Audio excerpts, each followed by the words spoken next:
Терек столда Кыргыз Республикасынын саламаттыкты сактоо министрлигинин ЮНИСЕФтин адистери тарабынан эненин сүтүн жок дегенде 6 айга чейин болбосо 2-3 жашка чейин үзгүлтүксүз эмизүүнүн келечектеги балдардын саламаттыгы үчүн тийгизген таасири тууралуу маалыматтар айтылды.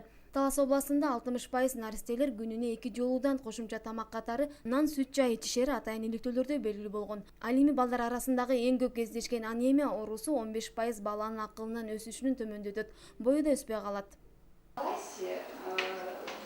15% детей в течение первых 3 месяцев жизни находятся на исключительно приемном скармливании. Эне сүтү адамзаттын байлыгы деген үндөнүн алдында республикабызда ымыркайды төрөлгөндөн 6 айга чейин эне сүтү менен таана тамактандырууну жайылтуу жана нариселерди негизсиз жасалма тамактандыруулардан коргоо ниетинде атайын мыйзам долбоору иштелип чыккан. Бул мыйзам долбоорунун зарылдыгын талкуулаган Жогорку Кеңештин депутаттары, медициналык кызматкерлер ушул жаңы мыйзам долбоору нариселер үчүн эмне бере тургандыгын төмөндөгүдөй түшүндүрүшөт.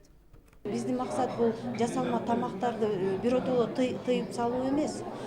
Бул жасалма тамактардын өзүнүн көрсөткүчтөрү бар. Кайсыл убакытта бериш керек, кайсыл ооруларда бериш керек.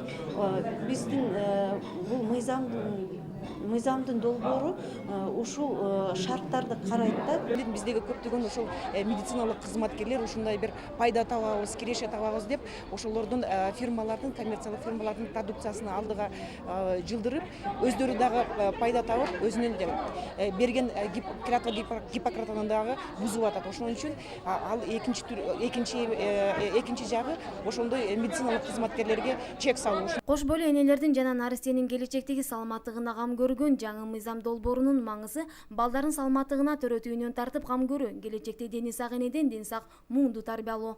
Кымбат Эленбаева, Калия Карыбекова, Насирдин Абдуллаев, жаңылыктар маалымат кызматы, Талас облусу.